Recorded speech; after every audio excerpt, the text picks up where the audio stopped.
Anthony, just start with you. Your experience since arriving in Vancouver, and obviously I'm sure there's frustration that you guys are done at this point, but how optimistic are you looking forward to next year? Very excited for the summer coming up and for this team. Looking forward to next season. It wasn't, it's never fun not playing not meaningful hockey, but this group will get to the point where we're going to be playing hockey right now. So very excited for the summer. Ethan, a very up and down year for you in terms of being in and out of the lineup and some of the things you went on that happened in your personal life as well. How do you look back on this season and try to sort of encapsulate it into sort of one thought when you're traded and then everything else happens afterwards? Honestly, I really enjoyed the year. I definitely obviously we had a rough start when I first got here, and I think these last couple games with this team, I think is when we took a step in the right direction, and so that's exciting for myself. But yeah, obviously, went through a lot and everything, but it's I think it's just part of growing up. It's just hopefully next year is a lot better and a lot smoother for me, and personally, it'll be just nice to have a good summer and then start camp with the team and get things rolling right from the beginning. Dakota, obviously Ryan Johnson had some familiarity with you before he came here and had a lot of faith in you and your ability. You got a lot of opportunities this year to kind of play up and down the lineup. Just do you feel like you're now kind of an established NHLer, and how close are you to your ceiling? This year was obviously a big year for me, and playing a majority of the games and getting a full season under my belt for the first time. So it did a lot of good for me, but I still feel like there's a lot more to my ceiling that I haven't reached yet, and that's what I'm looking to do this summer, and hopefully just build off this year personally and bring it out into next year and be more impactful. Kyle, similar question for you. You're a local guy. Your contract's up, and you played a lot of games and an important role as the season went on. Just do you feel you've earned a commitment to be kind of a full-time guy and to have that role, and how big of a priority is that for you in your next contract? As far as earning it, that's not my decision. I think that I put my best foot forward, and every time I've kind of touched the ice, I like to leave it all out there and play with my heart on my sleeve. And as far as the next step go, I think that's just in my game. I think that's just continue to develop myself, and like you said, I think establishing myself as a person who plays that hard-nosed game. And I think this summer we're looking forward to taking another step. Dakota, question for you. With the new coach coming in, seems like you guys have been a good fit. He speaks very highly of you. What can you say about your end of the relationship with the coach? Yeah, I've really enjoyed it, and talks brought a good breath of fresh air into this organization that obviously we needed. So it's been a good relationship, and obviously we didn't get a full season together, but I have to be happy with how it's gone so far to this point, and now just trying to give him my best and do my part to be ready to help this team any way I can next year. Ethan, for you, you've been played in a couple different spots. You've been with Quinn Hughes as a partner throughout the season, played with Philip Hronik a little bit as well. With this defense core kind of coming together and maybe OEL coming back for next season, some other adds, how do you feel about the group as a whole here for this defense core? I think it's it'll be interesting, to be honest. Like obviously, next year, I think everyone just has to have a good summer and be ready to go right from the start. And obviously we got new coaches and everything, and we haven't really all had the chance to play together. And injuries and everything has happened, but it'll be interesting. Obviously, I have a lot of trust in that core. So far, I think everyone who stepped in this year, when injuries happen, I think everyone's done good. So I think everyone deserves some praise. But I'm excited to work with all these guys, and hopefully we can get off to the right foot next year and right from the start. Ethan, a couple of questions for you. You came from a very successful organization that has won for a bunch of years in a row. I'm wondering how big a difference there was in the culture from when you first got here, and has that culture evolved from the time of your trade to the end of this season with this team? I would say yes.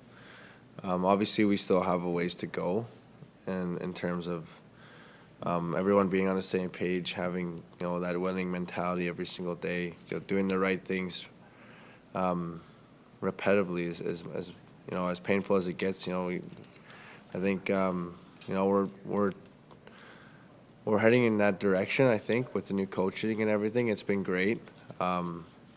Obviously, I think we still have to expect more from each other and demand more.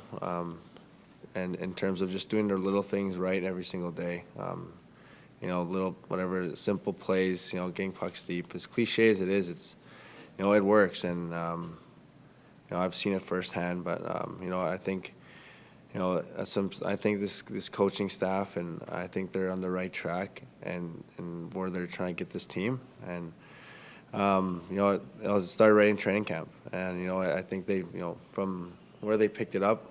When they got here, I think they did a great job. So, it'll be an exciting, summer and training camp, and hopefully we can, get off to the right foot again. And I don't know if you've been asked this, but, Jim Rutherford, when he sent the letter to season ticket holders and identified a bunch of players as signs of hope for the future, you were on that list.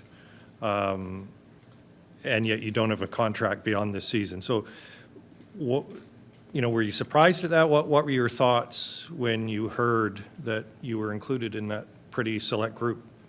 I was obviously, it's nice, that he included me in it. But obviously I still got a lot to prove, and respectfully, they were trying to do contracts earlier in the season, and I just said, I'd love to wait till. Let me finish the year, because last year was a tough year for me, and then I didn't get to start with the team this year, so I kind of really wanted to, push myself, see how far I can get, and just kind of focus on hockey, not really focus on the contract part. Yeah, I mean, I obviously I appreciate him, adding me in there, but still, we still got to win, and that's the important thing, and yeah, it is what it is. Kyle, obviously with your contract status, like Farhan mentioned, there is a chance you're not back next season. Whether you are or not, what has it meant to you as a local kid to play for the Vancouver Canucks? Well, it was a dream come true. I think, I've said that from the start. I think if you would have told me 10, 15 years ago this was kind of going to come full circle like this, I'd kind of laugh and say there's no way. But for me, these last 2 years have been great. It's been nothing short of a dream. I'm sure every kid that plays road hockey in their garage, carport, hockey box, anywhere around the Lower Mainland or BC, I'm living that dream, and yeah, it meant a lot. Obviously, every time I put on the sweater, I soaked it all in, and the last game meant a little bit more, putting that on for the last time. But we'll see what happens here moving forward, and business needs to be done. There's people to do that, but I'm just appreciative of everything that the fans have given me, the city of Vancouver has given me, and I wish we could be in a playoff run right now, but the memories are still great. One for Bo. When you arrive here in a high-level trade for another Bo, there's a level of expectation in the marketplace from the coaching staff, and certainly yourself. You moved up and down the lineup this season. What was the message from Rick in terms of getting your game to a level where maybe you're back on the first line or playing a more prominent role? I think it was just me keeping it simple and,